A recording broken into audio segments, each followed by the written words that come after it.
at with the grants so far. We have had grants received, and so these are the ones that we sent them out to you, and you've sent them back with signatures. I'm going to go through the list. Township High School, District 214, Evanston Builders, Matricon Management Training, YWCA Northwest, A Safe Haven Foundation, Bella Ease, Southern Illinois University, Greater Westtown, Hope Center, Macon County, McHenry County College, National Label, North Lawndale, OAI, Southwestern Illinois College, YWCA of Metropolitan, St. Paul Church of God, and the last one is the Chicago Lighthouse. We actually have St. Paul Church of God and Chicago Lighthouse have been obligated. The rest are in counting. We have a couple certified in accounting, so the next step after that is obligation. And then the rest of them, like I think we have 3 of them, Evanston, Matricon, and YWC are certified. The rest are in accounting review. So Megan is a wonderful accountant that we have over there, and she's taking a look at these. It'll probably be probably Friday, before she gets through the list of that. Plus, we're going to have some more sent over. So hopefully, and so the next list I want to go through, those are the ones we've gotten the grant agreements back from. And if I miss anyone, please let us know. The next one is these are the grant agreements that have been sent out. So we have African American Christian, Central State Sears, Chicago Women in Trade, Cunningham Children's Home, EDDR Foundation, Governor State University, Hire 360, Illinois Manufacturers, Inspiration Corporation, Jane Addams, Metropolitan Family, Midwest Asian Health Association, Quad County Urban League, Reinken Family Services, Sparrow Family Services, Youth Job Center of Evanston, Community Action, Community Assistance Program. That just went out just a few minutes ago. Lester and Rosanna, and I can never say the Annixter, and that just went out a few minutes ago also. We've also have the Board of Trustees for Wilberg College is going out if it has not already. Comprehensive Community Solutions has gone out just a few minutes ago, and South Suburban College is going out here shortly if it hasn't already. So those are all of the grants that have been sent out to the field. The ones that we're still working on is Manufacturing Renaissance, and we still have that pre-qual with the Secretary of State that I think it has to do with the timing of when our systems sync. Ram Joy, I'm working with you guys on the document that we need for that. And then we have got Board of Trustees, Harold Washington. Yours is good to go. I'm just waiting for an agency approval from accounting. And then City of Rockford, and they just have to submit some disclosure forms for me. So we are really in good shape. We really need everybody that has got the grant agreement sent to them, have them signed and returned to us no later than tomorrow. If you can do it, even today, that would be great. The quicker you get them, our accounting staff is going to be pretty overwhelmed with us. So the quicker you can get them in, the better for us and the better for them. But the ones that are sent out to the field, we need to have them, no later than tomorrow, close of business tomorrow. The ones, if there's any that, like I said before, if there's any that for some reason we don't get out today, and I have a feeling there might be 2, maybe a few more, and if we have to send them like Friday or even next Monday, then we'll give you some extra time. But we're going to need a really, really quick turnaround with those. So that is where we're at with the status of grants. Does anybody have any questions, or did I miss anybody? Did you mean Wilbur Wright? So we actually have Wilbur Wright and Harold Washington. We have both of you guys. So Wilbur Wright, your grant is going out today, and Harold Washington, your grant.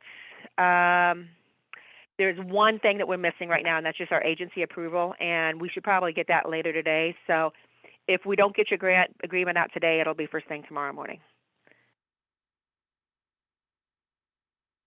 Yeah, it's been a little confusing with us with the colleges because you guys are both the Board of Trustees, so it's we have to make sure that we're keeping it correct here. Hey, doesn't look like we have any other questions besides that. So I'm going to go ahead and share my screen. Give me 1 second here.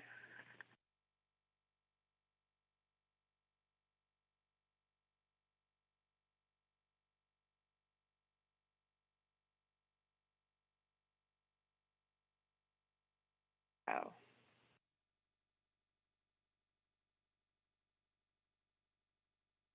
I'm actually using one of our grants that's been processed. It's ACFA, but I have removed like any information like your SIN number and all of that. But a lot of you guys have already done this. But for those that are processing the grants, I know we've had some questions, and then we've had to send some back, related to how this grant is completed. So I just kind of want to walk through it with you. So the first part of this is just the the grant agreements, the agency. It talks about the terms. It gives us what your agency type is. Gives me the grant amount and your identification numbers. Sorry, I had to cough there. And then page 3 is where the signature block is. So, and it's populated with the authorized signatures. So, here you just need the authorized signature to sign it and to date it. And that's all we need on that particular form.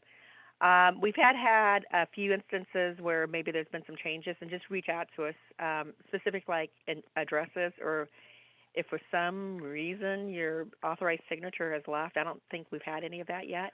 But to somebody else that's going to be there, we would need to have a letter indicating that the authorized signature is no longer with the agency and this is the authorized signature. But I'm pretty sure we don't hopefully have any of those. Then we have the Article 2, which is the required representation. And this is just standard DCEO template language. So this is what's included in all of our grants, and it just goes through some compliance information. References different rules and laws related to compliance, uniform grant rules and all of that. So all of your 2 deals with that. Your Article 3 are your definitions. So it's going to provide all of the different definitions. It talks about, your cost allocation information. So it provides information, just basically, like I said, definitions on what all of GOMBI means, grant funds, GAT2. We've got a lot more levels of operations now with the Accountability and Transparency Act. So like GAT2 and GOMBI are, play a bigger role in our grants now than they did in the past. So those are definitions, and then we go through the payment information here in Article 4. The one thing that kind of sticks out in this is that we do have a pre-awards cost here. So it's going to be in Exhibit A. So we do allow pre-awards costs in this grant. This grant term is May 1st of 2022 through April 30th of 2024. And we do allow pre-awards costs in that, and I'll show you where that is in Exhibit A. But a lot of this is just on returning grant funds, modifications, third-party payments, interest. And once again, this is just information for your fiscal office, whoever, your legal staff, whoever wants to review this to go through. But this is consistent information that is in all of the DCO grants, and probably even other agencies, because we're becoming much more uniform in how we do our granting processes. So once again, the scope of the grant activities. If there's any special conditions, and it talks about that, and that's in Exhibit G, and I can show you where that is. So this just references different things in our exhibits. Our exhibits is really the meat of the grant. That's where your information is. And then Article 41 has some program-specific information in that too, which I'll show you. Once again, this article just discusses the budget, budget revisions, discretionary and non-discretionary line items. We will probably have, I need to double check on this actually, to be quite honest. We have put fluxes on our line items before in the past. So say we put like a 10% flex or 20% flex on line items, usually on everything but admin. So that, and honestly, I don't know what we set that flex up at. So I will double check on that, and we'll provide you that information when we do the GRS training for that. And basically what that means is that if we have a 10% flex, and you can only overexpend by 10% of the total amount that's in there. So indirect cost rates, that's always fun fun for me. That's why we have Josh here to help us with the indirect cost rates and the spreadsheets. But this is all your cross principles and this. And Tamika's going to be joining us here soon, and she's going to go through the financial responsibility. So, and then get down here, required certification. So these are just all of the, the bribery, bid rigging, all dues and fees, Pro-Child Act. These are all of the different, just acts that we have to, Clean Air Act that we have to include in our grant agreements. So that, once again, is standard language. And then once again, the criminal disclosure and unlawful discrimination is also, along with the lobbying. So just like I said, once again, you just want to go through that. But this is all standard information in all of our grants. And then the financial reporting here, and it actually references parts of the grant here, which we will look into that because there is some different reporting requirements with this one compared to our traditional grants. So, and then it also talks about the performance, which that is part of the exhibits also. And audits. So there's a lot in this front part that, like I said, is once again standard language, but you need to review it and understand, what it means and what the intent is when you're operating your grants. Subawards and notice of change. I'm going to go ahead and get through this a little bit quicker. Of interest, and this is one of some of the things that you had to do the disclosure for, the mandatory disclosures for. And then equipment and property, which there's nobody that's doing equipment purchases in this grants. Promotional material. There may be some information we're going to be providing you as far as promotional materials, especially, and I know in our Department of Labor, WIOA grants, there's specific language that needs to be used when we're doing, public promotions. So that will be something that we'll train you guys on, and we'll talk about that in a different session. I hope I'm not making you dizzy. I'm just going to fly through this because it's a really long document. Okay, Exhibit A is actually where we get into the program description, and this is the same for all of our grants except for the performance measures. So a lot of this, once again, if you're new to this program, read it. It provides the background, the scope of work, the intention. It talks about the eligibility. We have the link to the qualified census tracts in here. It talks about the people that are, eligible, the categories: unemployed, underemployed, underrepresented, and it provides you the meaning of low income, and then we provide you the meaning of moderate income in here too. So you have those definitions. Just keep in mind when you're putting that information in the system will be able to, it'll tell us if they're low or moderate income based upon the income that you guys are earning for these individuals. And then the negatively impacted or public health impacted. So it gives you that information that actually came from our Treasury report. And so if, like I had said before, if you're not within a qualified census tract or disproportionately impacted area, or you're not being served in one of those, then the next thing we're going to look at is, are you impacted, and how you're impacted. And once again, this information is the same in all of your grants. And this is common language in all of yours. So we talk about, once again, the targeted communities and those qualified census tracts. We talk about the targeted industries. And then we talk about the program model. So you guys were talking, somebody's asking, how do we know what program model we are in? And this was in the NOSA. So, your Category 1 was job seeker focus. Your Category 2 was employer focus. And then your Category 3 is your youth focus. And then Category 4 is barrier reduction funding only. So 1, 2, and 3, you can offer barrier reduction, obviously, in those two as a service. But Category 4 is if you're just doing barrier reduction, and you have a complementary grant that you're doing that with. So, and your project implementation plans, you guys submitted those, and you indicated, your categories in that too. So, and it goes into barrier reduction fund participants. Now, the barrier reduction only participants still have to qualify, so they still have to meet one of our identifiers as far as underemployed, unemployed, and then affected by the pandemic, and then obviously living in the qualified census tracts. So you just can't serve like a moderate income person that was not affected and not in a qualified census tract with barrier reduction funds, because there are some programs that you could be partnering with that would have individuals that they serve that won't meet our criteria with this. So just keep that in mind when you're selecting your participants when you're doing barrier reduction only.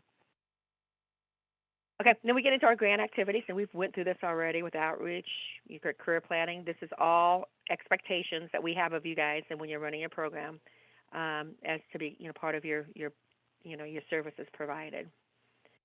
And then we talk here about the program plan. So one of the things that we do in our grant agreements is we incorporate a project work plan. And the reason we do that here and we reference it is because sometimes things change. So if you have like two different programs, say you're doing a manufacturing and a healthcare sector program, and you think you're going to serve 25 in manufacturing and 45 in healthcare, but that swaps, and you end up serving more in manufacturing. We can make those changes without changing the grant agreement. So the project implementation plan, and this is something that we're going to be doing some technical assistance around and looking at, doing a deeper dive into these, is a living, breathing document. And so when things, change in your plan, this is what we need to change with it also, because it is a reference to the grant agreement. And once again, we're going to be doing some technical assistance around that, and we're going to be looking at, good way, maybe a better way of doing a project implementation plan.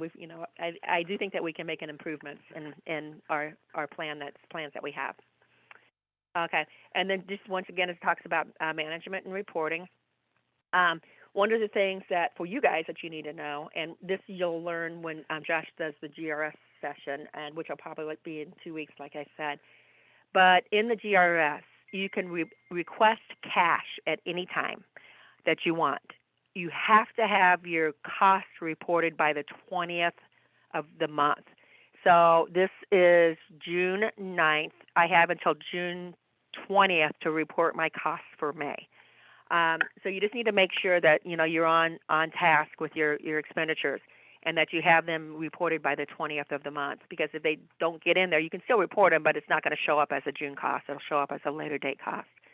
And this is going to be incredibly critical when we get to the quarter ends, because with this grant, the reporting time, usually we have 30 days after quarter end to do reports. With this particular grant, we have 15.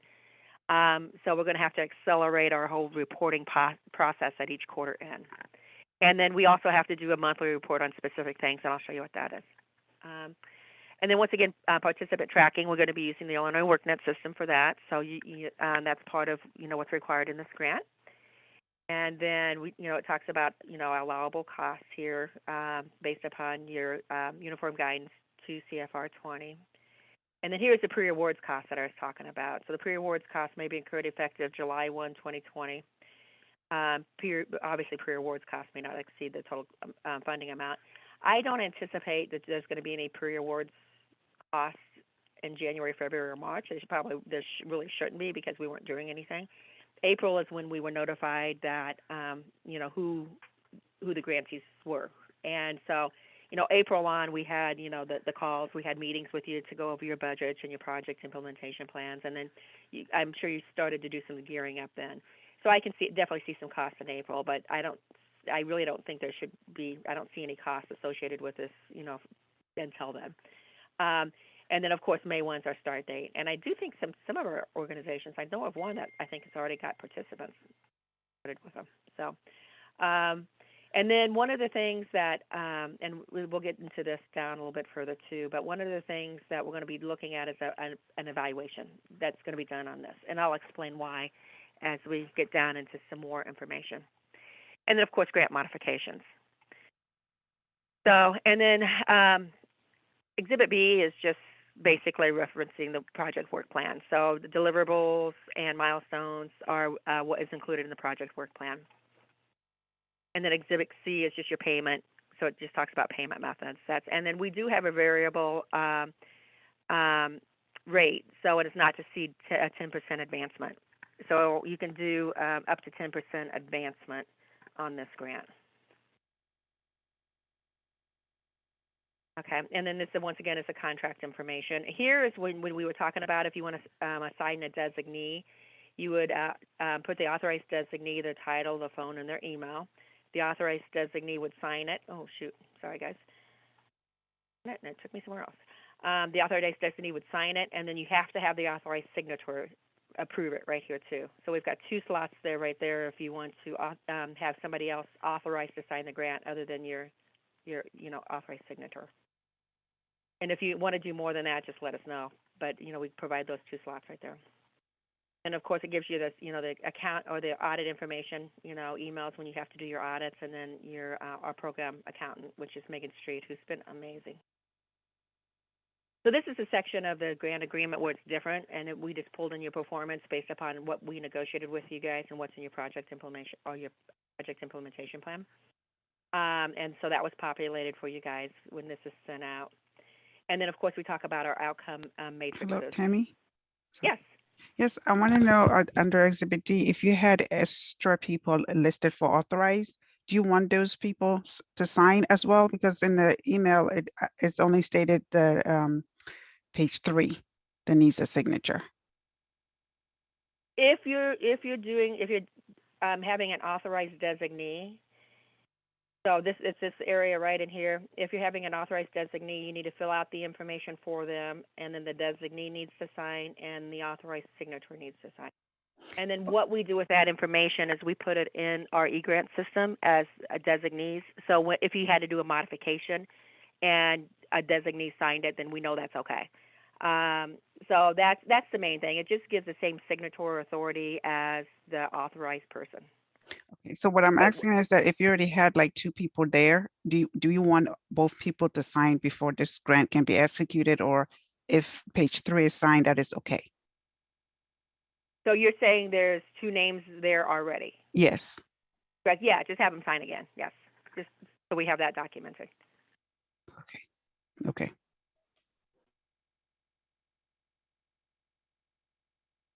Because what ends up happening a lot too when you guys do your applications, I think there's an opportunity in there too. But we do have and what happens several times too is if you have multiple grants, that designee authority sometimes can come over from that too. So, but yeah, I would like for you to sign that. Okay, and then so your goals are basically these up here: your enrolled, complete credentials, placed in post-secondary if you're Category 3, which is youth, placed in unsubsidized employment, which is Category 1, and 3, which is adult, and we've been through this, and then retention, we're doing 6 months and 12 months, and then if experience a wage increase is Category 2. So like I said, those are goals, and the things that we have to report on, I'll show you here in a little bit, but then we have outcome matrices. So this is information that we're going to be able to get from Illinois Worknet. So we're going to know, who was in apprenticeship, who did an OJT, a paid work experience, number of individuals placed in number acquiring an industry-linked credential certification or license, number of businesses engaged. That's kind of a tricky one. That's not going to necessarily be in Worknet. It can be to the extent that you have businesses in there that are doing worksite placement, but we're going to want to track more than worksite placement, and so that will probably be some sort of a survey or something we'll do with you guys down the road. Number, place, and paid work experience. And with this, we can take a look at this, and and if somebody's just knocking it out of the park, we'd want to look, what are they doing? What kind of services are they providing? And they may be doing an OJT along with occupational training, and then, they're providing barrier reduction services, and then they've got good credentials that they're doing. So we can look at that. The things that we're doing with barrier reduction is number of unduplicated individuals receiving barrier reduction services, total number of barrier reduction services provided, number or total amount of funds expended on barrier reduction services, and number of individuals that receive barrier reduction services who are employed. And that employment one can be a little tricky. So that's one of the other things we're hoping that eventually we'll be able to do wage data, and we can follow that, long term. We can get long-term data along with that. But that's something that we're going to want to know on the barrier reduction side. And if you're a barrier reduction only, that's something that's a little extra thing there. If you're providing services, you're going to provide us their employment information anyway. But that would be a little something extra we would want to know. Not just we provided barrier reduction services, but they were employed based upon from the complementary grant as a result of that too. And once again, so there will be some timelines associated with everything, that we do. So with the grantee, you must have the documentation and Worknet system on participants' role and services that are provided to every participant under the award within 10 days of enrollment or providing the service. So basically, once they're enrolled, you need to have a service linked to them within 10 days. You need to do, your case management services, the enrolled in, an occupational training or work-based training or providing support services up front to get them, ready to roll. And then if once a service is provided, then you need to make sure that you've documented that service within 10 days of the service being provided. So basically, if they're enrolled 10 days from a service, if you're providing services, you have to have that in there within 10 days. And this is all in our system. So our system's going to give you flags. If you're behind on specific things, it'll let you know if you haven't. If somebody's sitting in enrollment status and they've been there for 30 days, it's going to flag that. Okay, so here's where we're getting to the reporting requirements, and this is as you see here, it's ARPA. So this is the American Recovery Act, and this is part of the Treasury report, which we have this right here, the Compliance Report, Treasury, and you can click on that if you actually want to look at that report. So we are required to report 15 days after the end of each quarter. And so we're requiring you guys to report to us 15 days after the end of each date, and then we have to turn around and report to the Treasury that information. So at the end of the quarter, we traditionally give you until the 30th to report that information. You have to the 15th now. So basically the big thing that I see on this is you need to try and get your cost in for the prior month. Maybe instead of the 20th, like maybe the 10th. What the cost you can't get in. I realize that you're not going to be able to report all costs because invoices may not be available or whatever to report. But try and at the quarter end, try and get your expenditures in by the 10th, so then that we can have a relatively good look at what's been expended on this grant by the time that we report this out. And with that said, too, there's going to be monthly reporting that we're going to be doing here internally. And what we are required to report on a monthly basis, we are considered the negative economic impact.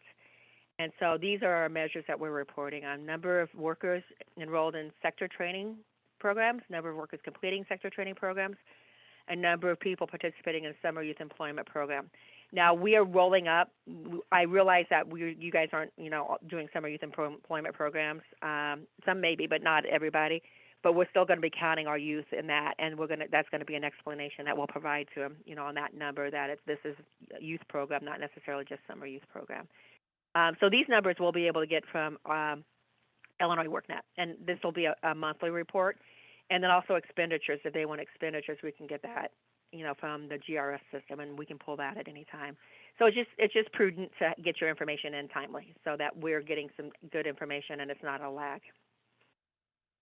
Okay, one of the other things that is going to probably be coming here, and I'm not sure, it's not going to affect you guys right away, but in the Treasury report, when we were doing the programs, they wanted us to look at either evidence-based programs, and if we didn't have evidence-based programs that we were funding, then we have to do an evaluation. So that's what we're going to be doing. We're going to have an evaluation that's going to be completed on this program at some point along the way. So I just wanted to give you that information, and you can kind of read through this that talks about, the use of evidence and what the intent is around that. And I believe we'll probably contract you, get one of our universities or somebody that's going to help us potentially with doing this part of it. I don't know 100% sure on that yet. We've got to figure out the best method. And then the other thing that's important for you guys is that, and this is one of the things that Monica and I were kind of on you guys when we were looking at your numbers, and if they looked a little weak, we were like, you need to be a little bit more aggressive in your numbers, because we've got built in a 75% standard on this.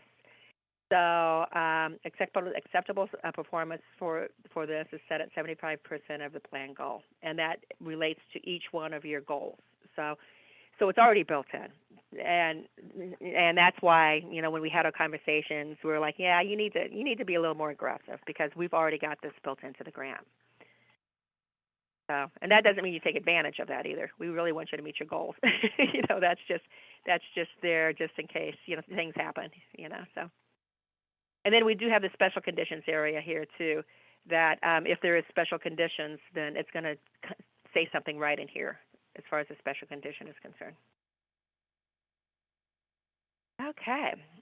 And then I'm going to just go through this real quick. So part 2, this is just, once again, general DCEO. You know, this is information that's in all of our grants. So I'm just going to kind of buzz through this. It just talks about, you know, lots of things. And if you're used to our grants, you've seen this before, and I'm sure I'm boring some of you guys that have been working with you forever. And then we have what's called our Article 41. And then Article 41, this is important to you guys, especially if you guys aren't familiar with our grants. We in this article here, we have our report deliverable schedule. So we have lined out each report when it's due here. So like your first one is going to be June 2022. The quarter period is it's due 7/15/2022, and it's going to cover 5/1 to 6/30. So that we have a financial report and we have a program report that are due. And so this is your reference for when those reports are due. And you need to be timely on this because when we receive them, we only have 5 days, and that's not business days. We have 5 days to upload those into eGrants and mark them as either approved or received or delinquent if we don't have them. And that this does eventually affect, it puts you on the stop pay list if it goes on too long. So, you know, you'll get, we have these generated nasty grams that'll go out that says, oh, your report's late, and then if it still goes on for a while, it could put you into legal status, and then it can lock not just this grant, but your agency's grants. So it's pretty significant, because it locks down pretty much everything. So you want to make sure that your reports are provided, you know, on that date, if not before. Before is always welcome by our program managers, too, and grant managers, because, like I said, we're on a timeline for getting those in.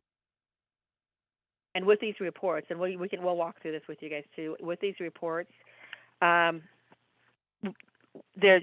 when we do the training with GRS, we'll walk through this. But you literally the PPR, there's not a lot you have to fill out. We just have agency names, and for the PPR, our backup documentation is going to be a report out of Illinois Worknet. And then for the PFR, the documentation is your trial balance, and then I think it's a 371 screen. There's 2 screens out of the GRS that you need to print and submit with that, and along with a cover sheet. But we will provide that information to you on the next training that we have, because that's in itself, you know, a lot to go through, and we want to make sure that you know, really understand what to do with that, along when we do the GRS training. And my mouth is getting dry. I'm talking here a lot. So this is our grant specific, and once again, a lot of this stuff, information is, you know, pretty consistent as far as report keeping, audits. In here, the reporting requirements, once again, are different because we're having to comply with the Treasury guidelines that we have. So it's this information here. So just take a look at that. And then report periods. Once again, we talked about this is in the other section that, you know, we have. This is us right here, the negatively impacted. And then they talked about the evidence in the above section too. But this particular area is specific to any ARPA grants. So it's not just our grant, but anything that's funded out of ARPA. And then a lot of this other stuff is consistent language.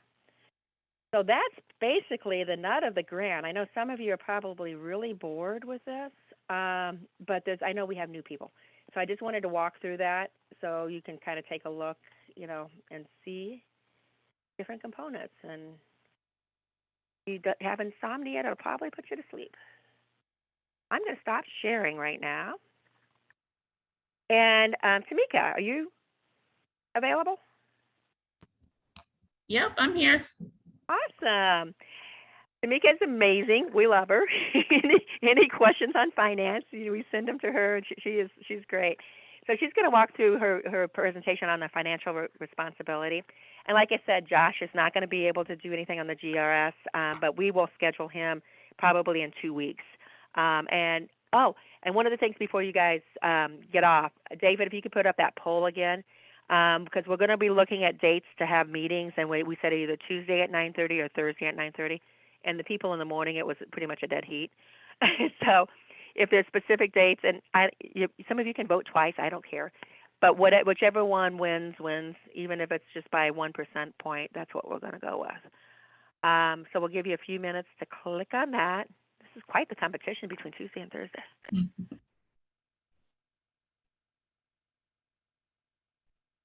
I think some of you are just switching around just to make it make it more exciting.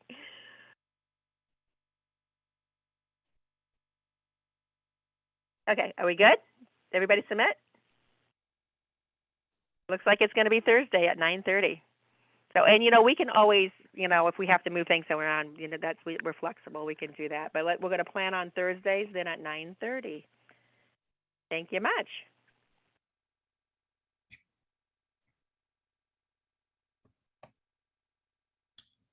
Okay, Tamika, you should be able to share your screen. Okay. If not, we'll have David give that to you. I think I can.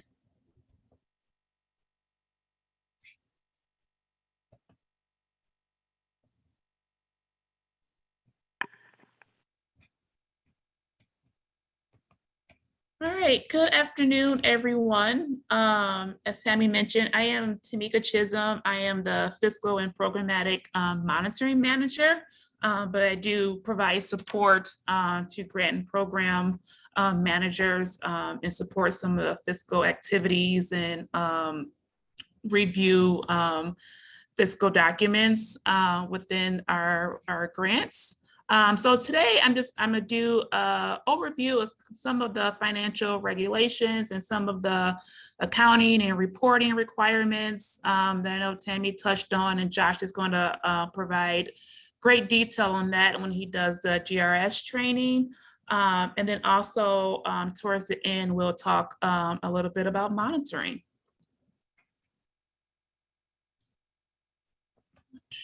Let me just adjust a little bit. So when you're thinking about managing your grant award and you're thinking about your fiscal infrastructure, your business office, however you have your kind of fiscal operations set up internally, one of the things that grantees want to think about is your financial management system. And if you're not familiar with the regulations, if you go to 2 CFR 200.302 in uniform guidance, there's definitely a lot more bullet points than what's shared on my screen, but definitely gives an in-depth overview on the requirements of financial management. So for a grantee, the financial management system of each non-federal entity, which is you, the grantee, your financial management system should include a system that is able to identify all accounts of your federal award, your grant program that's received and expended.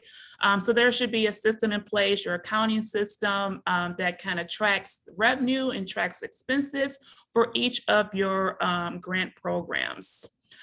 So we should be able to see that separately. If we're just looking at JTED, expenditures and revenue, when reporting time comes out, your system should be able to accurately displays that information just for that program. All of your information should be accurate, current, and provide complete disclosure of all the financial results of the federal awards. And in accordance with any additional reporting requirements that's laid out in your grant award that was provided to you. What we do look at, and this comes with monitoring as well, is ensuring that you have written fiscal policies and procedures, that those fiscal policies and procedures do adhere to uniform guidance, and that you also have your procurement process outlined in great detail. So if you're going after contracts, you're going after anything that would cause you to have to procure that item, ensure that you're following your local policy. Because as we look at expenditures, when we're out monitoring, when you're submitting reports, we're going to take a look at your fiscal policies, ensure that you're following your policies as written. And that comes to not only procurement, but how you're tracking your revenue, how you're executing your expenditures, how you're writing your checks, how you're doing your inventory, things of that nature. So ensuring that you have updated written fiscal policies and ensuring that they are aligned with uniform guidance is very important.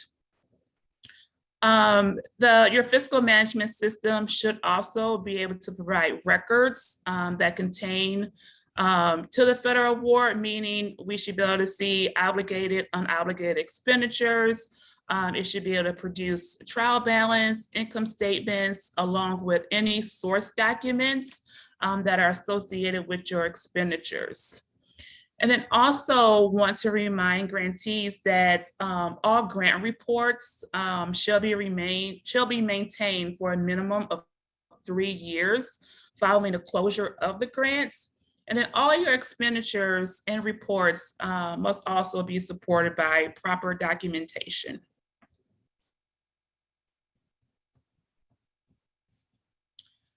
So as talked about, that Tammy touched on earlier, we do have required quarterly reports.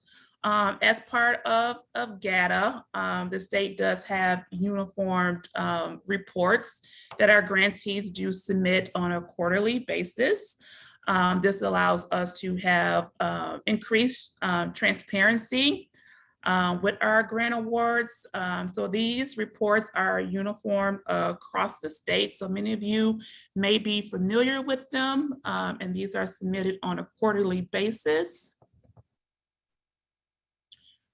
So with your periodic performance reports, again, this aligns with GATA. This is required for all grants. So with your PPR reports, you do have to submit supporting documentation with that. You should include a PDF copy of the reports that covers the date range of that report. So depending on the quarter that you are submitting for.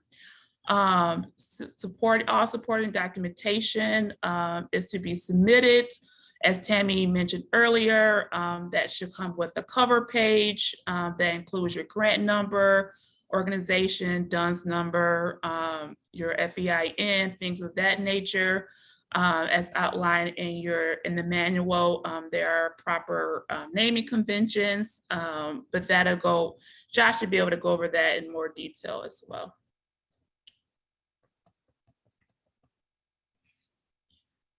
So you'll also be submitting your periodic financial reports as well, which again will come into play when you're submitting that on a quarterly basis, but also the required reports that Tammy mentioned earlier that comes with Screen 362 and Screen 371.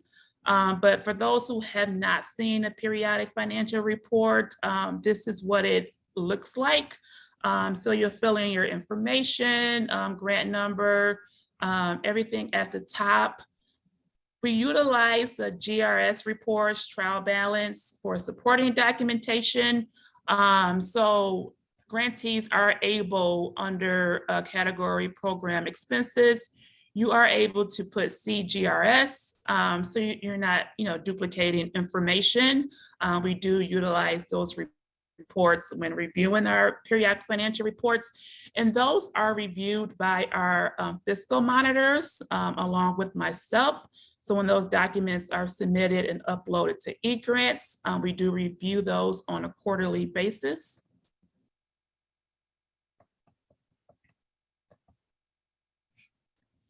And so when you're submitting your PFR reports, so Screen 362, that's the grantee cost ledger. So when you print out that screen is going to display all your approved budgets and the line items that you're approved for. And it's also going to show the costs that you have reported.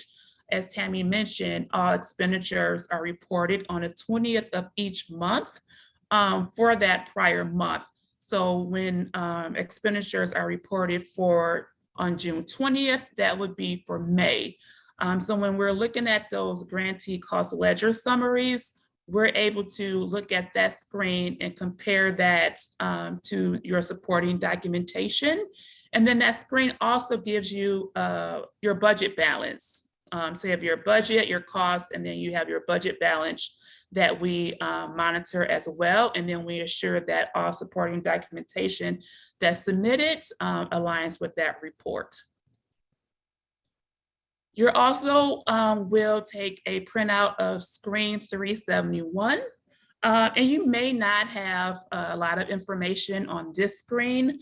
Screen 371, that is where we're able to report, miscellaneous receipts and disbursements. So if you have any program income that's incurred throughout the program award, if you have any interest that's occurred that is related to the program, that is where you report that on screen 371, and you do need to report that to the department. You will also submit your trial balance, and again, your trial balance must tie out to the reports on GRS.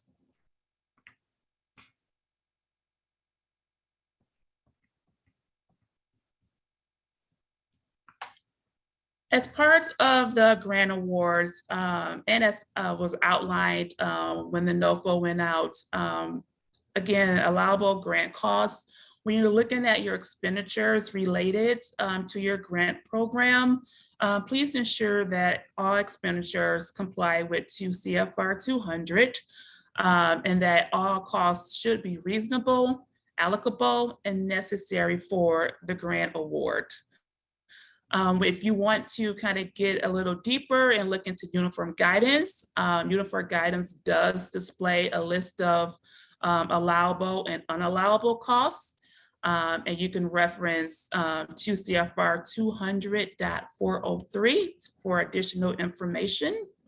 But for JTED, just wanted to highlight some approved expenditures that you can utilize for this program.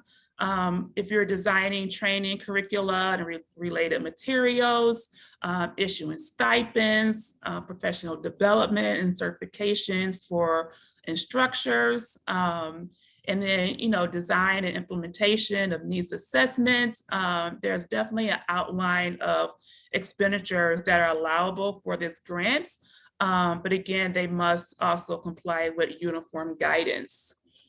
And then another reminder is those expenditures are reported by the 20th of each month. And as you're tracking your expenditures and you're tracking your reporting documents, keeping all that together, because again, as we get to the point where we are going to monitor and we send out a sample of disbursements that we want to view, we're going to look at your general ledger, we're going to look at your documentation for each check that we are reviewing for sample. So that backup documentation, having all those items in order is definitely important. And again, all of your documents, we go back to GRS, we go back to what you submitted each month, and we use that to kind of tie out the records that you would submit to the department.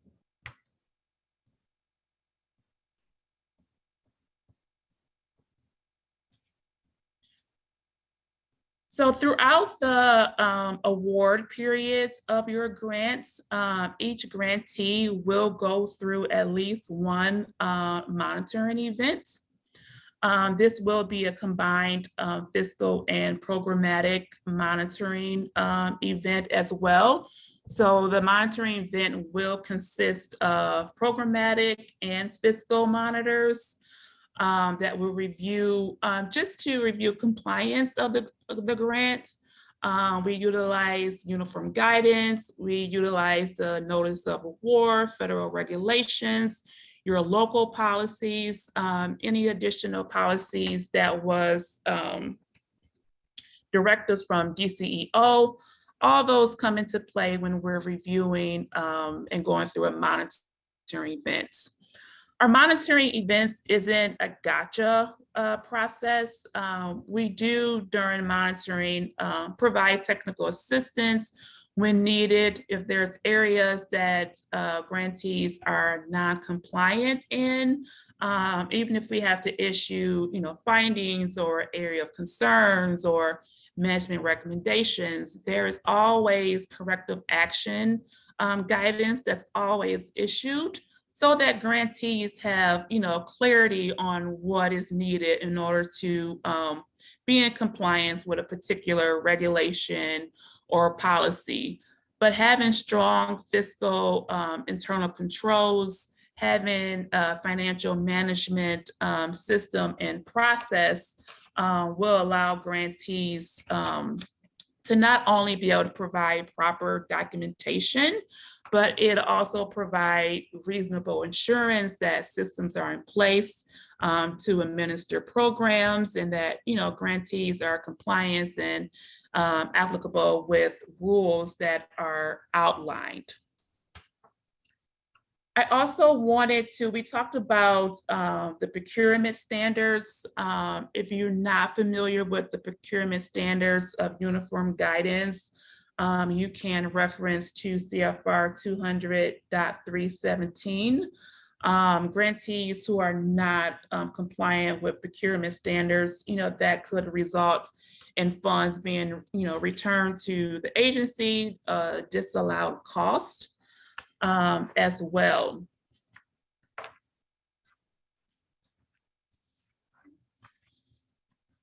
Sorry, I just wanted to make sure that I highlighted all of the important items.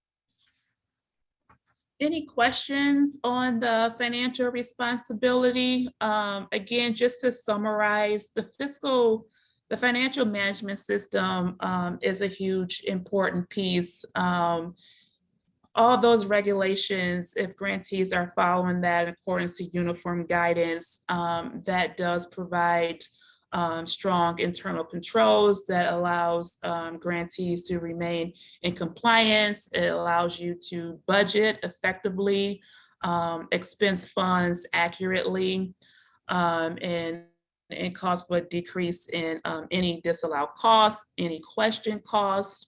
But definitely as you review the procedural manual, all of the allowed expenditures and examples are provided. And then as we receive reporting, as we receive required reports, and as we get to monitoring, we'll be able to go a little bit deeper on source documentation and be able to tie that out back to some of the financial activity that is currently going on with your grants right now.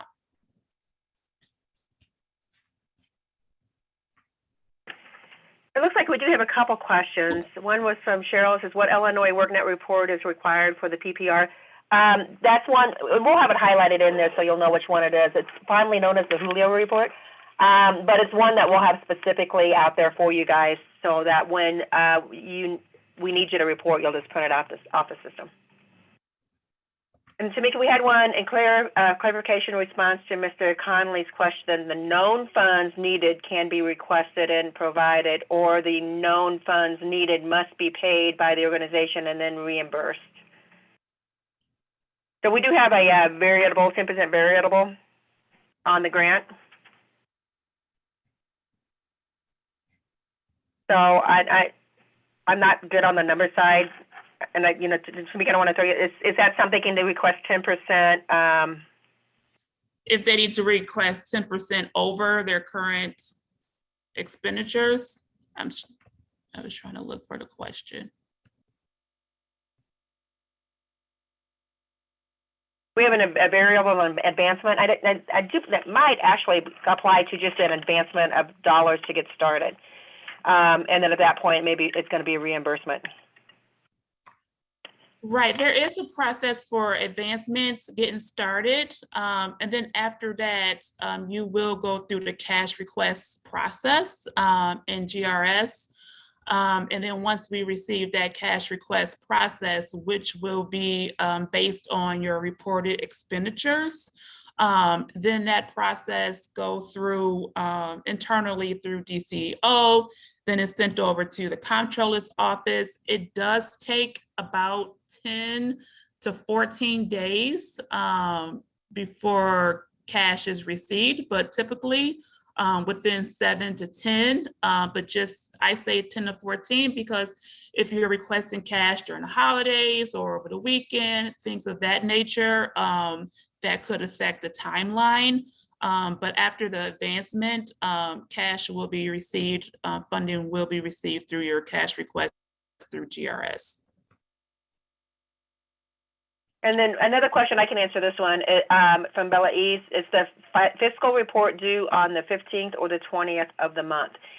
The fiscal report is due, it's quarterly. So the PPR and PFR is due the end of the quarter on the 15th day. So January, February, March would be due April 15th. And that report deliverable schedule is going to be in your grant agreement.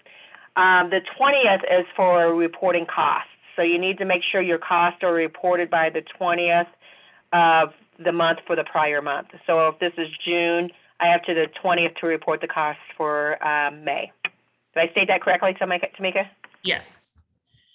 And then also there's a question about if the grantee doesn't have any funds expended, you still do need to submit your quarterly reports. Yes, and what we've had in the past is you just submit like a backup document that says there's no funds. I don't have a trial balance, basically, or no funds have been submitted, so I have no trial balance to produce.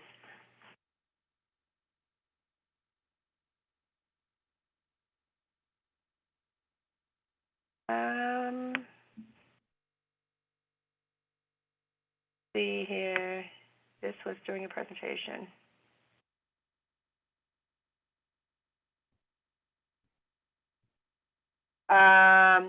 We had, when will the mandat access be given? I'm not 100% sure what that means. I don't know what that means either. Mandat access be given. Tammy, you all had that one. I'll have to get back with you. I really don't know what you mean by mandat. And is there a JTED form to request an advancement? You have in the grant agreement, there's a 10% variable on that. So I believe that if you go over that, I think you can go ahead and request, but if you go over that, then it's going to flag it. Right.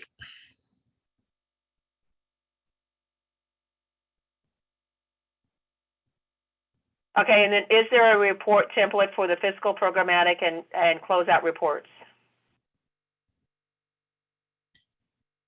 Yeah, so when it comes time to submit, I know for the PFR and PPR, there are boxes where you can check if this is your final report. For your grant closeout, Tammy, I'm not sure if there's additional reports for closeout. Not that I'm aware of. With this ARPA funding, I'm sure there's going to be other things that we may have to consider for reporting to the Treasury. But it's my understanding it's just going to be your traditional, minus the fact that you have to do your reports on the 15th instead of the 30th. It's going to be traditional. And then once again, we have to report monthly on enrollments and expenditures and completions, but we'll get that information out of Worknet and out of the GRS system. And that will be posted to the report that we have to do on a monthly basis. Jane, I'm not sure we have one. Can we have an extension for May? I'm not sure what that means. Do you want to explain what you mean by an extension? 'Cause the grant starts May 1. So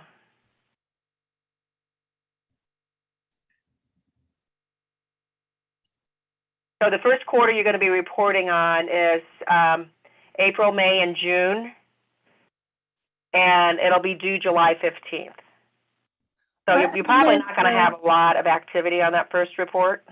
I just meant for the financial report in the GRS, because we probably do have expenses, but, you know, since we're just now officially grantees, you know, we need to do some work to make sure we have that down.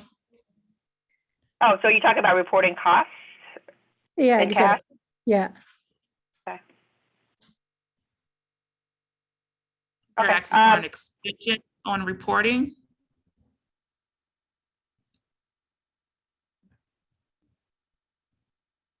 Yeah, I think what she was wondering, because the May cost will be due June 20th. So she was wondering if they can have an extension. I'm assuming on those costs, because they're just setting up their systems and accounting.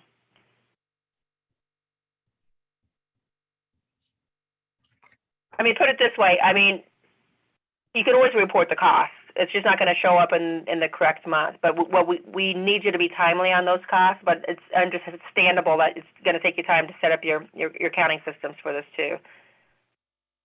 So, and we've had situations where people ended up, you know, or something came in late, you know, in May, and they didn't get it reported in June, so they had to report in July. Someone asked a question asking about GRS. So GRS is our grant reporting system, and that's the system that grantee use to report expenditures, to do their cash requests, to receive funding for their grants. Josh is going to do an in-depth review in a couple weeks, but for grantees that do not have access to GRS right now, Tammy, would they go through Josh, or, because I'm assuming that they may not have access?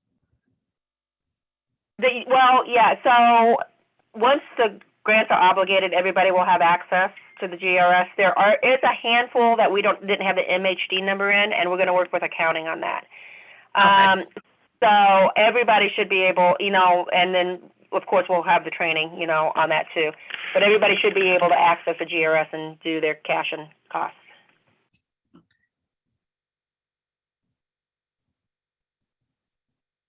I have one. Are we allowed to move line item budgets from one line item to another? The only way that you'd have to do a modification with that. And like I said, I'm not 100% sure if we put a flex on these. I need to look at that and see if there's a flex on the line items. If we have like a 10% flex, then you can expend over, like you can do 10% over. But I need to double check and see what we did on that.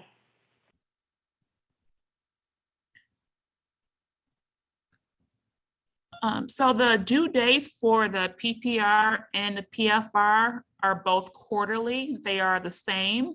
What's due monthly are the reporting of your expenditures. That's due the 20th of each month, but the PPR and PFR reports are both due on the same time quarterly.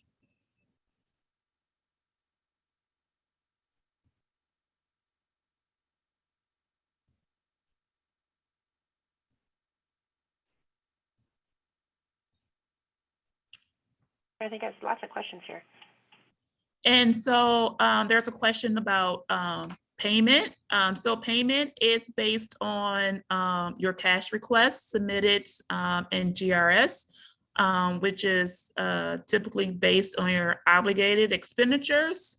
So that is how you receive funding for this grant. I don't believe that it's based on performance.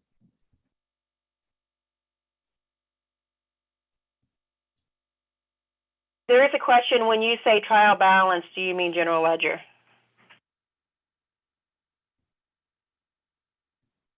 No, you should have your general ledger and a trial balance report.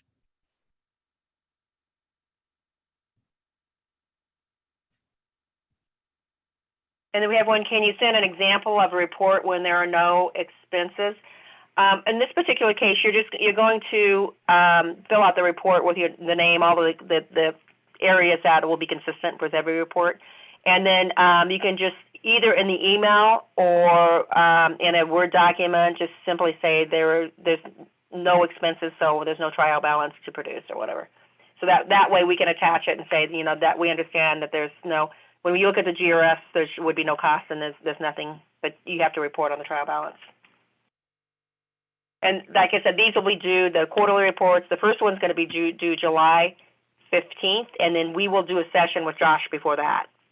So we're probably looking at, I need to double check his schedule and see how things are going with him, but we'll be looking at that being the 23rd of June. So that gives you time to do the reports by the 15th. There's a question regarding spend out of the grants. Yes, this is a 2-year grant. It is not expected that you will spend out 50-50 each year. We do have financial targets. So as we do monitoring, we'll kind of look at the spend out rate on the grants. But again, things happen. So if you're, late getting started or just take a couple months to get expenditures going. But if you're, at the end of year 1 and you've only spent like a quarter of the grant, then there'll be some concerns, but we know that you're not going to spend, 1/12 each month. So it may vary from month to month. But long as your spend rate, is, in a reasonable amount, that's fine, but it isn't the expectation that each year you're going to spend half after the first year.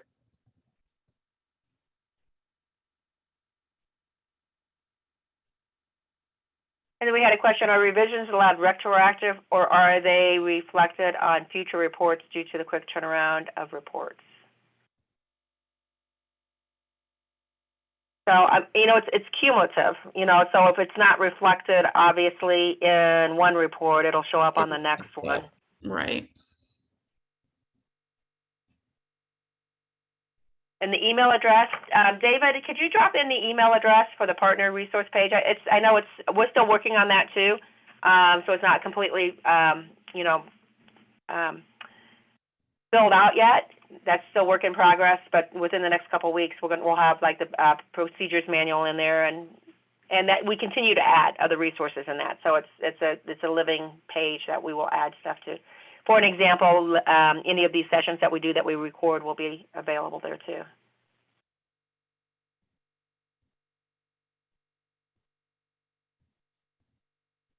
Yeah, and she had that. So just for clarification again, the PPR and the PFR are due quarterly and they're due the 15th.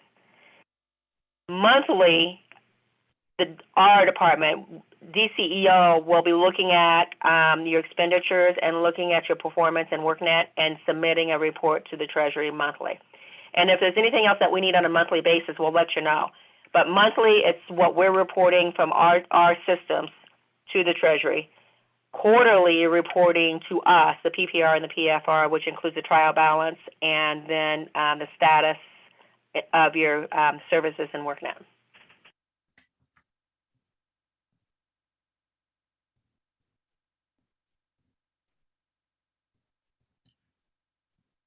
Yeah, and once again, these will be stored on our partner resource page in Worknet, and we'll get that link to you guys.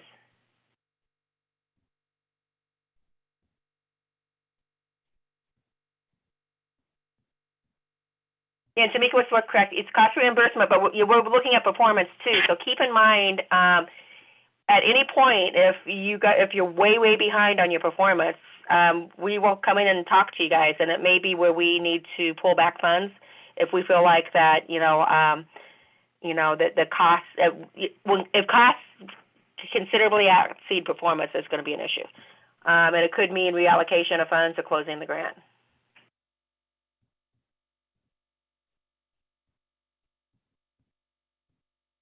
Deb, is there any, I think you answered a lot of these.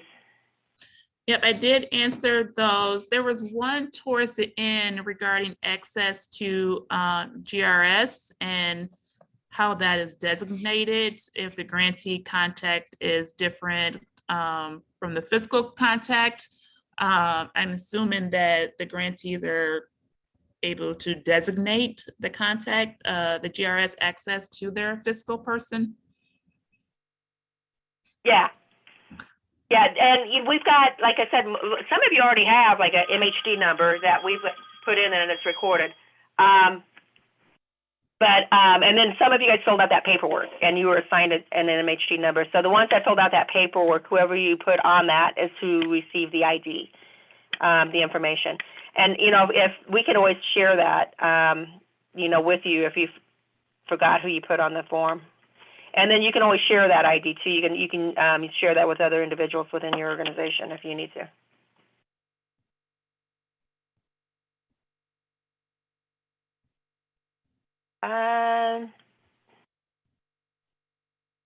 You know, as far as the financial people in Worknet, not necessarily. Worknet is basically going to be for the career planners and the people that are working with the individuals and entering services. There does need to be communication between finance and the individuals that are working in Worknet to report costs for supported services and bureau reduction, though. Like I said, Tamika's group can pull that information out of Worknet, you know, and see, okay, we've got this client here that received a car repair. $250 came from supported services, $500 came from bureau reduction, and this is the invoice. And we have a spot on the system that can say that it's a split cost. So if more, and it could be something else besides your support services. Maybe there's another funding source that you've got that's helping, you know, you have discretionary money internally or something that you're using to help support some of this. You could say it's a split cost because I anticipate you'd have an invoice and then you're going to have different funding sources that pay for that. So that's the intention of that. And if there's a different funding source paying for it, you don't have to document that. So like an example would be if you're using WEOA support services to cover some cost, and then you're using bureau reduction to take care of the rest of it, then you would show the bureau reduction, but you'd indicate that it was a split cost.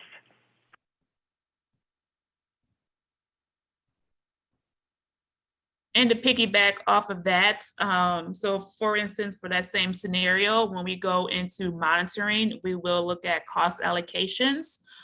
So if you are splitting costs, just also as a reminder to kind of keep up that backup documentation, just so we can see how that allocation, the methodology utilized for that allocation, and we'll review that during the sampling of disbursements as well.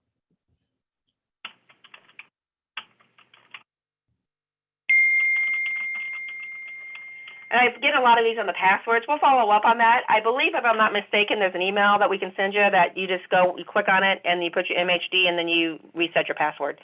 So I don't think we send you a password. I think what we send you is a link where you set your password. But let me follow up on that.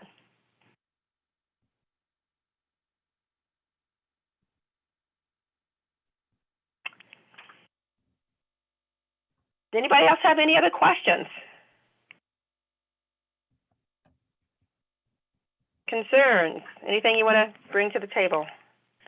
And like I said, you know, this is just a start. There's going to be a lot more opportunity for, you know, technical assistance sessions. And Tamika, I really appreciate you helping out with this. We'd probably be leaning on you a lot more here too for other, you know, opportunities to provide assistance. But if we don't have any other questions, the big thing is, like I said, those of you that, you know, get your grants, get them back to us today, tomorrow. And then we just have a few. We're getting less. We've sent a bunch out, you know, this afternoon too. So we definitely need you guys to make a fast turnaround on those. Excuse me, Tammy. Yes. Yeah, I sent you a message to your chat and to Tamika as well, but I don't know if you guys are seeing my messages. What was it regarding? About the mandat. What is that? I guess I don't. What is a mandat? Well, that's for the to get into the system to check people's social security numbers for not social security. I'm sorry, to check their food stamp status.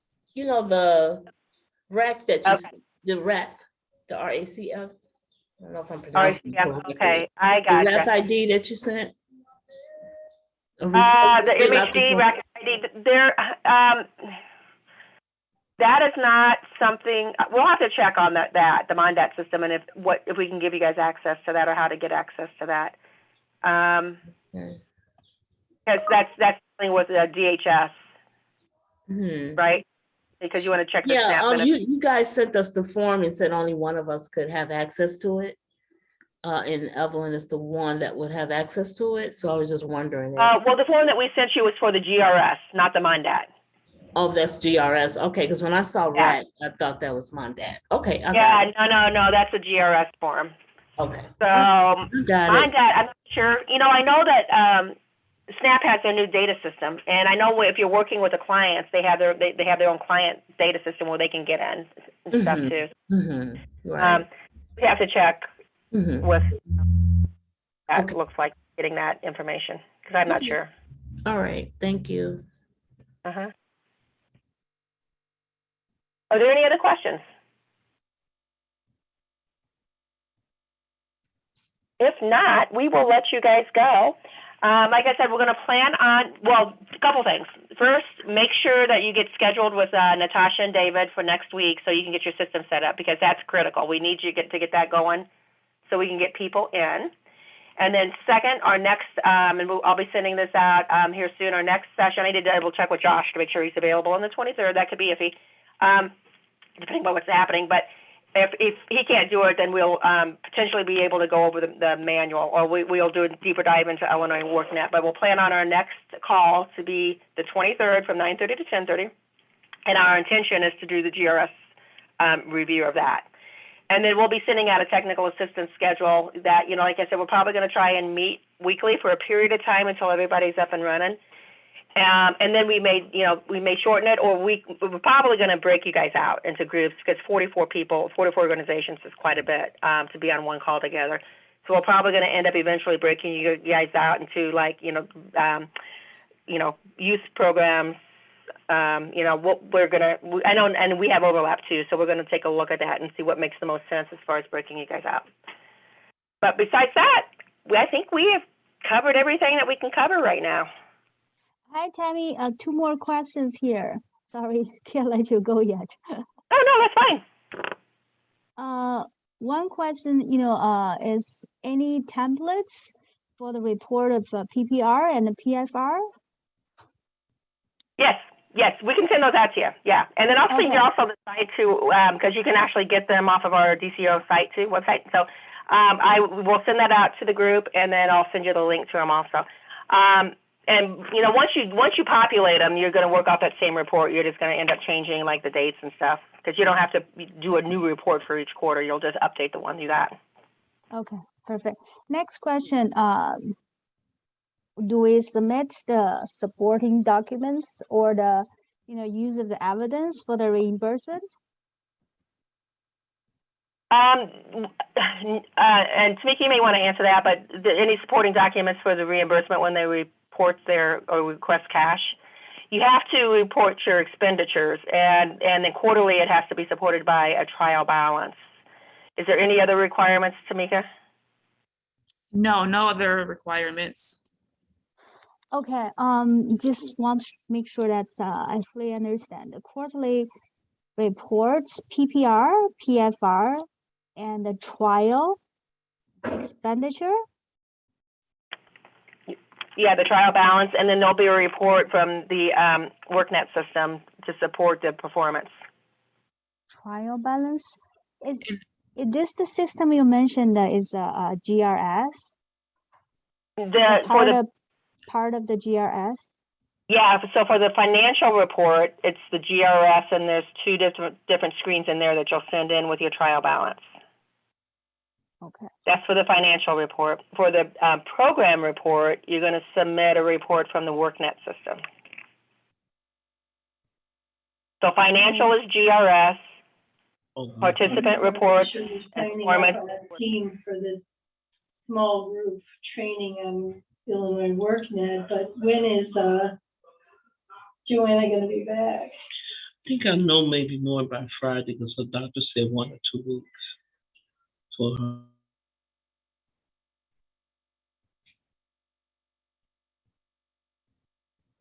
So do we have Okay. any other questions? Yeah, for the monthly expenditure report, so it's 20th of each month. Correct. So yes, you will report expenditures and GRS on the 20th of each month. Okay. Because we missed part of the meeting. Are you going to send the recording to everyone? Yeah, actually in the chat, David put the link to the partner resource page, and it will be posted there. Okay. So that's the last message that David sent. Yes, yeah, there's a link there to the partner resource page. And like I said, it's lean right now because we don't have a lot on it, but we will be adding like recordings and the procedures manual once we have the draft finalized. Okay. And then we'll Tammy. be populating a technical assistance schedule and everything else out there too. And resources, just any, we end up usually having a lot of resources that we send out to you guys. Okay. And Tamika, we can get Tamika's PowerPoint. We can post that out there too. Okay, perfect. Just try to grab all the important information before you leave. So as you mentioned, the payment is based on the cost of the reimbursement, not on the performance.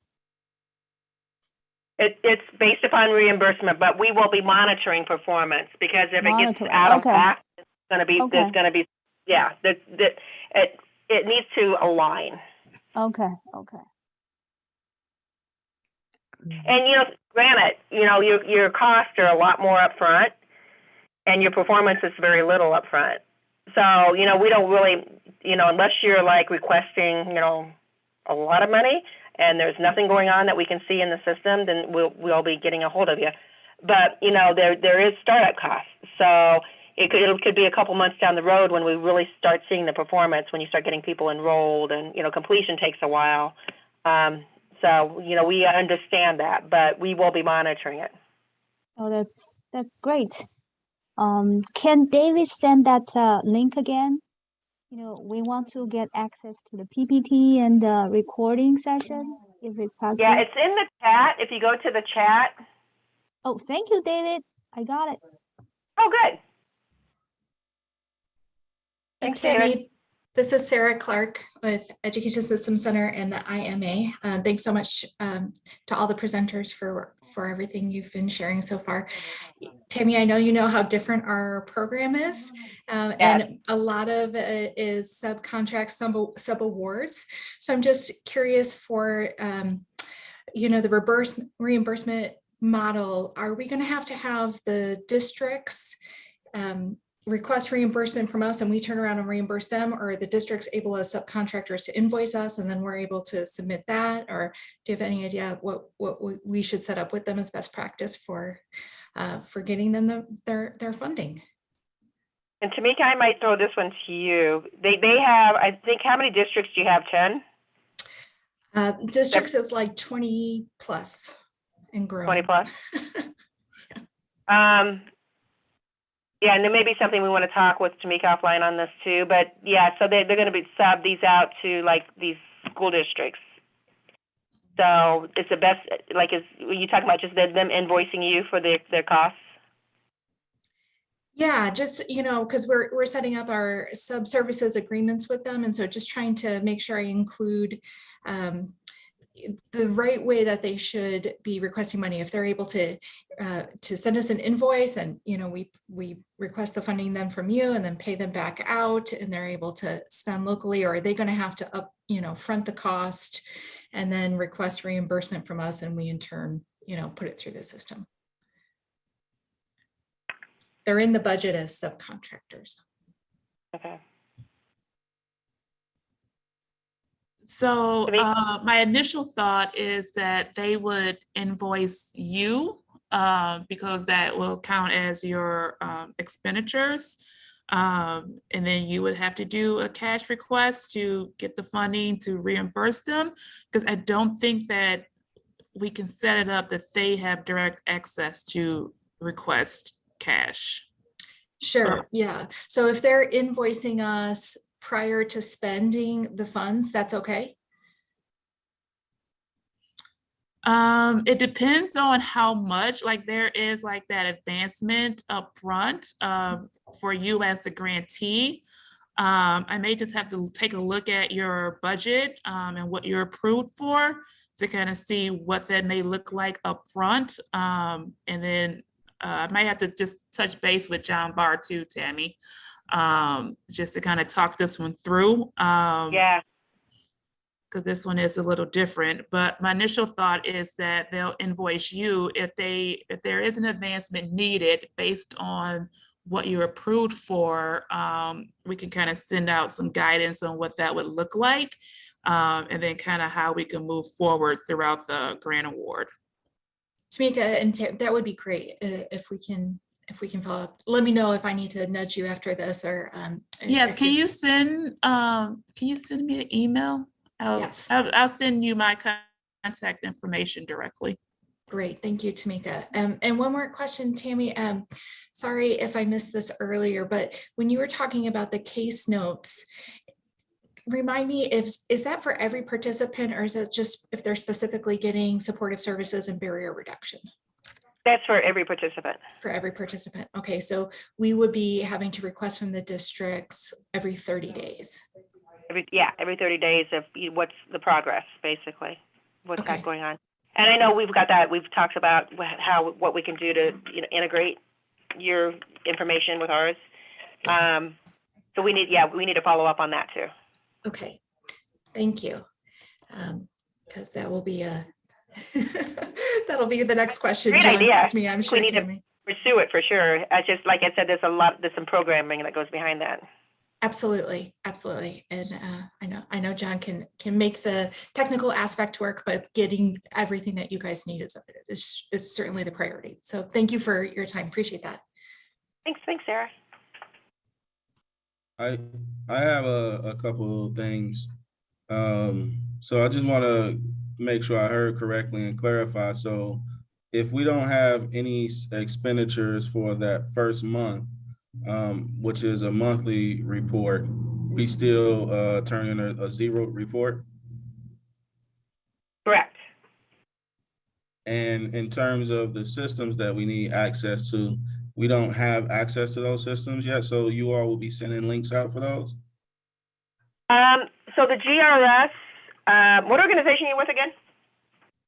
Comprehensive Community Solutions. Okay, got you. Wait, okay, that's right. I see here. Let me double check. Once the grants are obligated, you should be able to access the GRS. And once again, we're going to have training on the 23rd for that.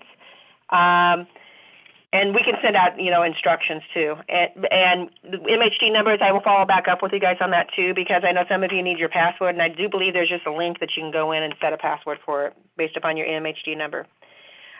So you should be able to access the GRS to report your cash and costs. Illinois Worknet, they're setting you guys up next week. So you need to make sure that you're scheduled for next week to get that set up, and then you need to provide them who needs access so they can set your program area up for you. Okay. All right. Sounds great.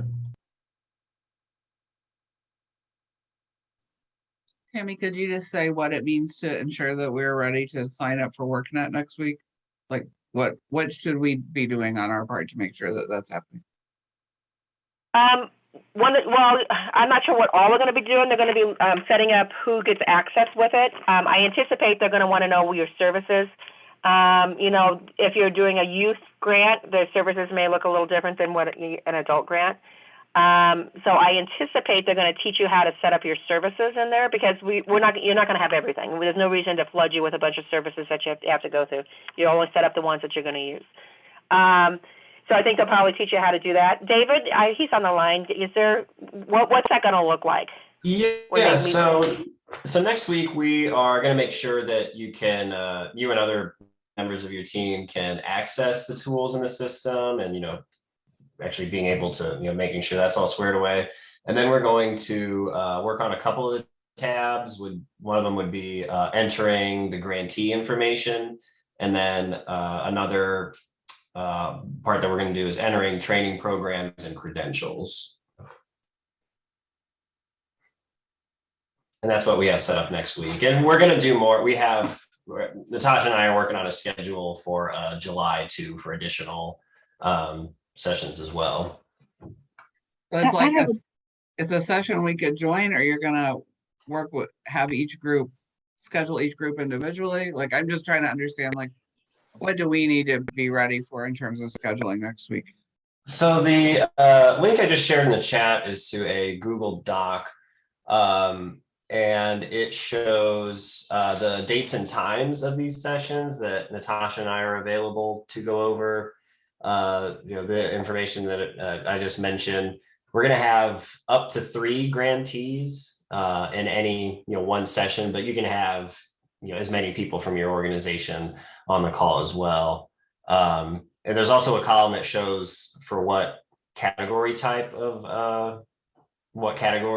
that you would be in, whether it's 1, 2, 3, only 4, or additional ones.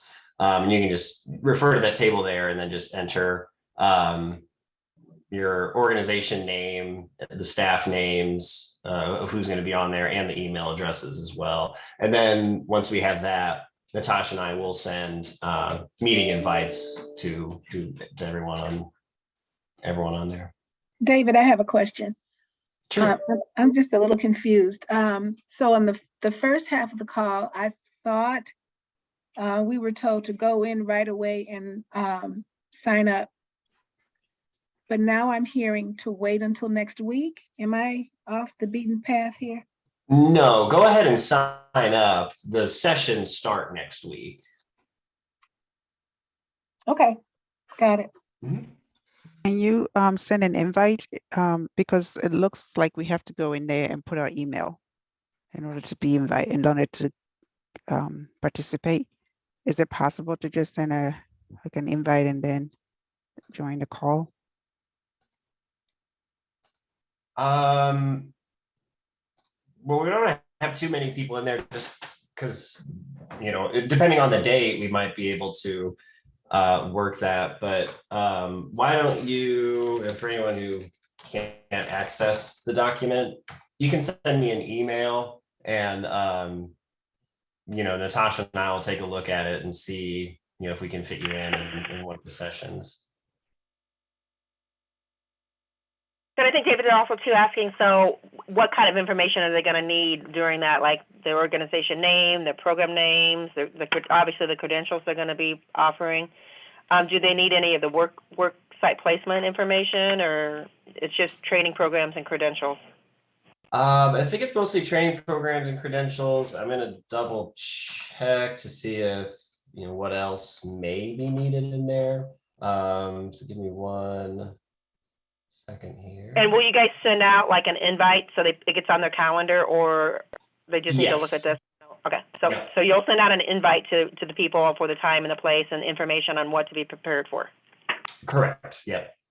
Okay, there we go. See, that what I was looking for is like an invite to everyone, and then the grantees choose and select to join which session is going on.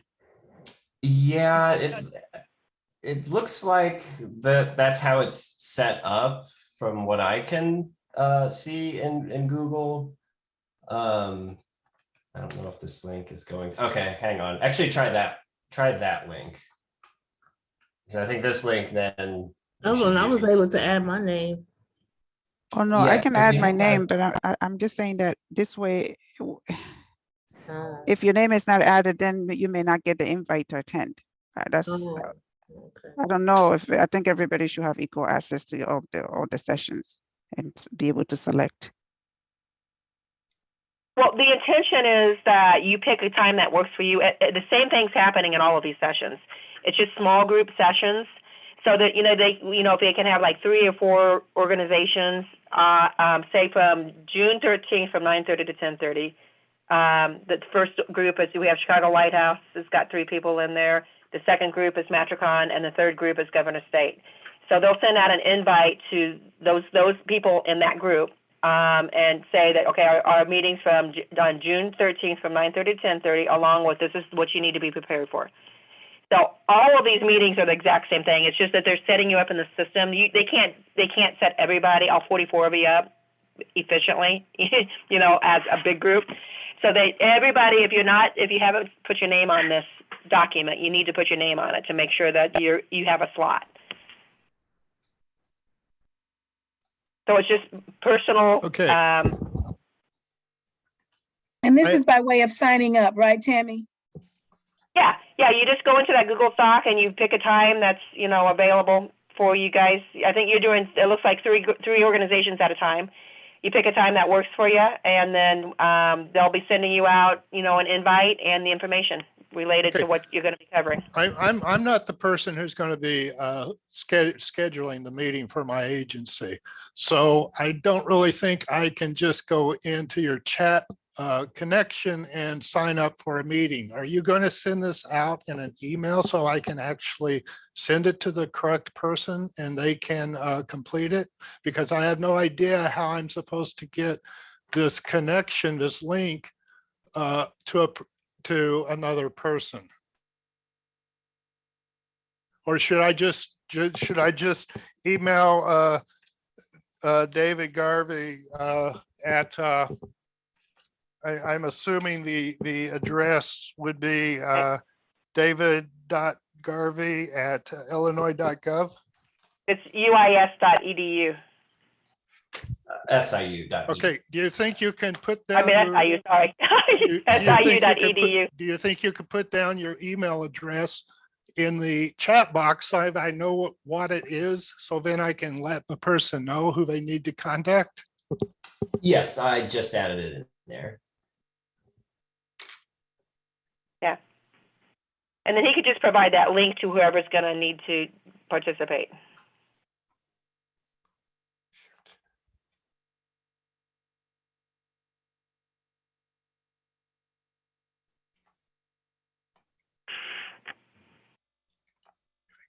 Okay, so any other questions? Will the GRS training that's going to be held with Josh on the 23rd, will that be sent out to everyone, or still we need our name? No, we'll send it out. We have a distribution list. I guess one of the other things that we need to think about is, and you can always share it. So, you know, we keep a running list and we keep adding to it. If people say, I need this person added, I need this person added. So the distribution list that we have, we will be sending out the invites to that. And then, like I said, you can always share it with other people in your organization. That's completely fine to any of the meetings that are appropriate for them. Or if you need us to add somebody to the list, and you just need to let us know. I think we got I can't remember.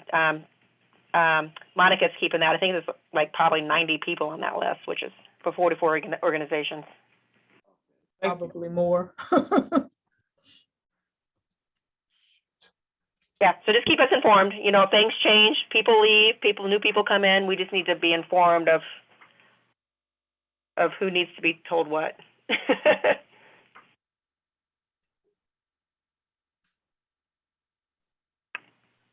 Anything else? Any other questions? I see people adding their names. That's awesome to the Google Docs. So if you haven't done it, please get in there and add your organization and the individuals that are going to participate. And once again, when they send that invite out, I'm assuming, David, you're completely fine if they forward it to other staff members to participate, right? Oh yeah, absolutely.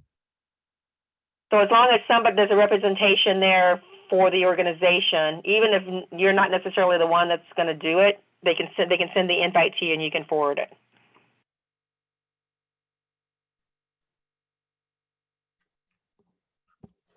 I saw that Emily asked if the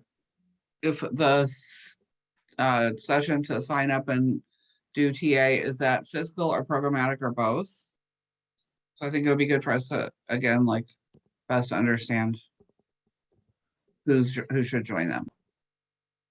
Are you talking about the GRS session or?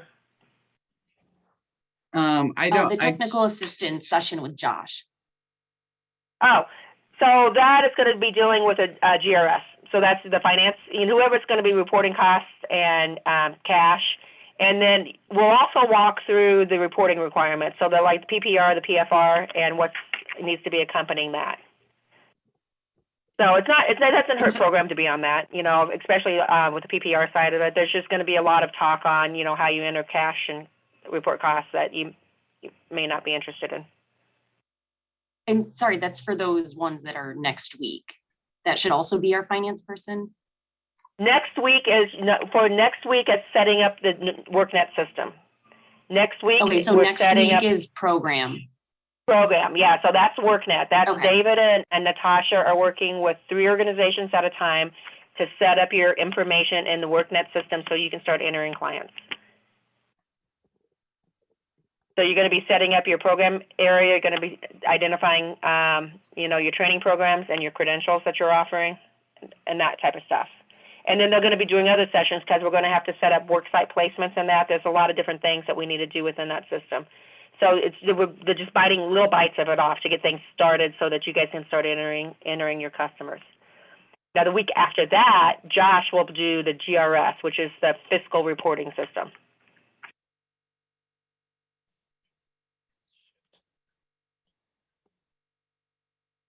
So basically 2 systems, GRS, fiscal, Worknet, program.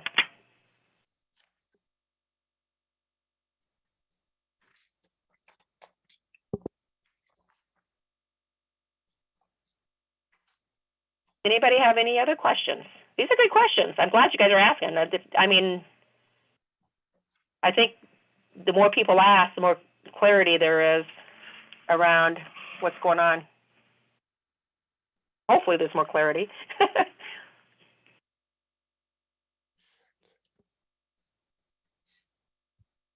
So on the 23rd, we're going to do it at 9:30. And we will be sending out an invite to everybody, so you'll have it on your calendar.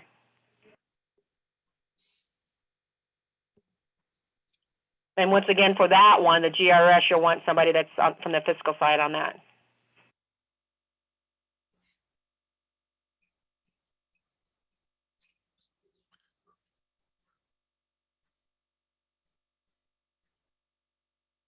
Okay, any other questions? You guys have had a lot. I love it.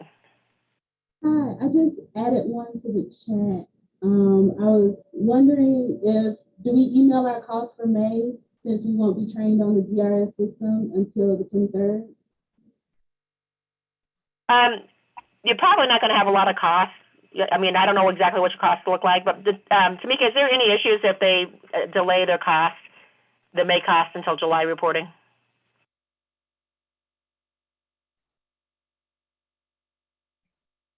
Pick up. Is Tamika, you still on? Yep, I'm still here. Okay, because one of their fears is because we're not going to be doing the training until the 23rd. I just don't really want to schedule him next week because of just situation. Right. So, I mean, they probably may not know how to enter costs until after the 20th. So there, any costs that, you know, prior to, you can enter costs at any time though, right? It's just the 20th. Right, you don't have to. You just have to do it by the 20th, but you can do it like right after. It doesn't have to. You can enter costs at any time, but just depending on due to the circumstances that they're in right now, I'll have to see how the system, if we can adjust that they could get an extension, or I just may have to, I gotta reach out to John Barr about that one. Okay, sounds good. But yeah, the costs have to be in by the 20th for the prior month to be reported. You can enter your costs at any time though, like Tamika said. I mean, you can enter if you have costs, and if you can access the system, you can enter them today. But they just have to be reported for our reporting purposes by the 20th for the prior month. Right, and they will have access before the 20th, correct? Yes, once their grants are obligated, they should all have access. Okay. And there may be, there might be a recording of Josh's that we can maybe even send out. Let me see, David, do you know if any of Josh's GRS trainings that he's done in the past that might be out there in Worknet? I know he did one for the Youth Career Pathways. Okay. I can Yeah, try okay. and track that down. Yeah, because if we can get that, then we can send it out to everybody, and that's pretty much, you know, so that you'll have that. And then we can send you out the GRS instructions. Tamika, do you have those, the instructions for the GRS? Yes, I have the instructions. Would you mind sending those to me, and then we'll send them out to the group? Okay, perfect. I'll do that. And then, David, if you can find the link to the YCP one that Josh did, we can at least get that to you guys. And then when we do the 23rd, we'll just kind of be a recap of that. And if any other questions you guys have. And hopefully by then you guys have had a chance to get in and play around with it and have lots of questions. Tammy, I want to make sure I didn't miss any links. You sent one for the Illinois Worknet access, one for technical assistance, and the other for the partner's guide. Am I missing anything? No, I'll follow up with an email though with the GRS instructions and a link to the GRS webinar that Josh did. Okay. And then the only other thing is, and this is something that our staff has to do, is there's a couple agencies, like I said, that don't have their MHD in there, so we'll work with accounting to get that in there, because that'll preclude you from getting in. And I do need to send the link also for resetting your password for GRS. So I'll try to include all of that stuff in one email out to you guys, so it's all in one spot. Thank you. We can go ahead and get the partner link sent to you too in that. Tammy, it's LaShonda. My apologies if you asked this already. I answered it already, but the categories 1, 2, 3, and 4, are there, is there a difference between the categories in regards to the Illinois Worknet system, GRS, and so forth? GRS, no. Illinois Worknet, yes. Okay, so the categories that we sign up for, is there a certain topic or that doesn't matter? Honestly, the only difference is really going to be between youth and adult, because there are a few different services between youth and adult. So, I mean, if you're an adult, and you in retrospect, we have talked about this, instead of doing category 1 and 2, we probably should have just done adult and youth programs. So that may be a revision we make in the next go around. But yeah, so yeah, it depends. But if you're doing youth and adult, then you'll have more services. Then they'll be targeted to whatever group you're doing. Okay, thank you, because I just want to make sure I'm putting my name by the correct category for my organization. Nope. That sounds good. Thank you.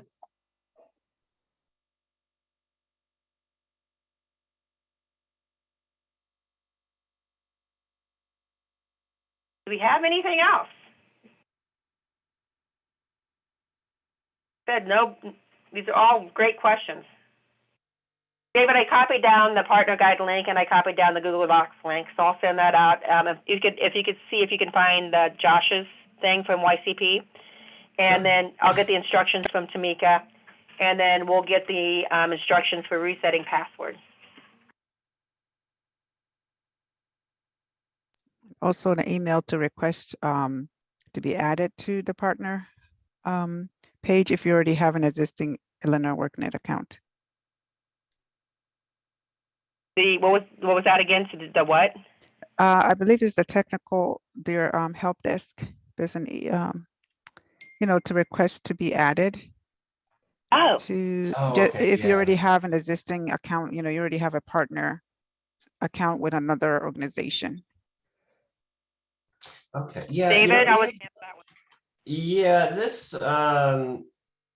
our main support desk, I'll add this email here, but I mean, it's going to get forwarded to me anyway. So I'll just add those emails in the chat here. There we go. So yeah, that info@illinoisworknet.com, that's our main support desk, but since this will be JTED and I'm one of the leads on that, it's going to be forwarded to me. So you can send me the email. And we can get your account situation squared away. Thank you. Did you put that email in the chat, David, or? Yes, yep, I have it in the chat. Okay. One Oh, more info at question. Illinois. Okay, gotcha. Is the GRS systems all the same? So if we have the YCP3 and the AEP, is the GRS system the same as those? Or is it a different system? I mean, it's the same system. Okay. Yeah, it's just you have a different grant setup in it. Okay. So if you already have access to the GRS, then you should be able to access this grant based upon your MHD number.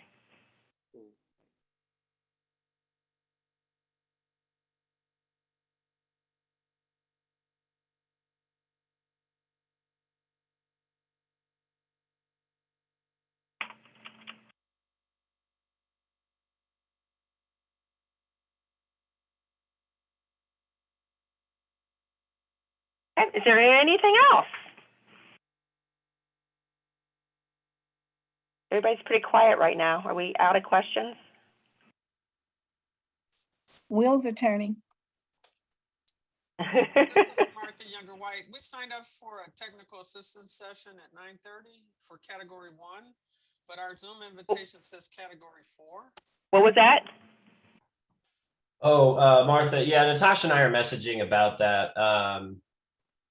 I think originally you were going to be in my Monday morning session, but yeah, it's Natasha will send you an invitation for that meeting on Monday. Okay, all right, thank you. Mm-hmm.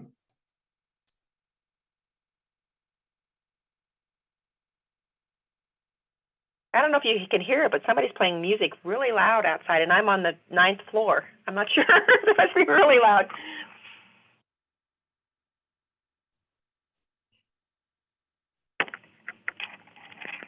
So, well, if you guys don't have any other questions, we're going to have obviously plenty of opportunity to have more questions for sure. As we're progressing, there's going to be, I'm sure, a lot more questions that we'll all have. But otherwise, if you guys are relatively comfortable, we're going to go ahead and end this session. Sign up for your meetings next week with Natasha and Dave. 23rd, we will be doing the GRS, but we're going to be sending you out information, related to that, and I'll send you out, David, if he can find the thing that Josh did for YCP, then we'll send that out also.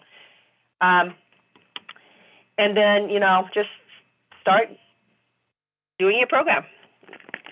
The big thing, though, is if you haven't submitted your signed documents, get those in ASAP. And there's still a few stragglers that we haven't got out. Not very many, but we're getting really close to the end. But there's just a few more that we're working on. So if we don't get them to you by today, we get them Friday, then we need to have those by Monday. And then there's just, like I said, a couple little issues on a couple grants, but I think we've got one resolved already now, and the other one I think is going to be resolved once we do a sync with Secretary of State.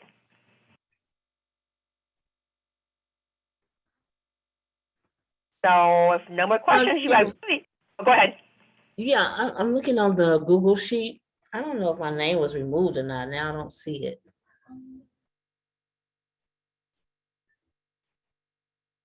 I signed up on June 13th from 1 to 2 with Natasha. It looks like I see your name. Oh, you see it? Okay. Yeah. All right, thank you.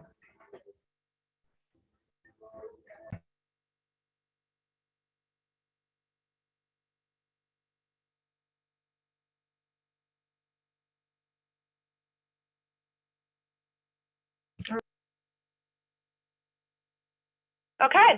Well, guys, thank everybody so much. I'm really excited about this program. It's going to be, we can definitely change lives with this, and it's a great opportunity for sure.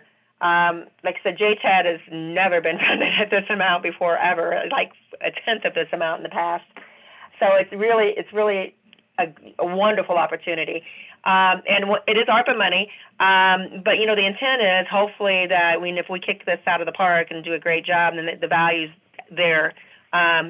That maybe the state can figure out how to continue it at a larger level than we have in the past and continue the program. So So appreciate everything you guys are doing and are going to do, and we will be talking here soon in the future.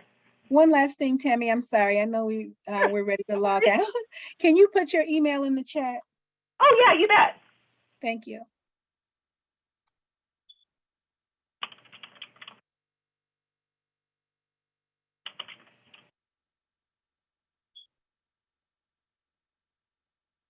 Make sure I spelled it right. There we go.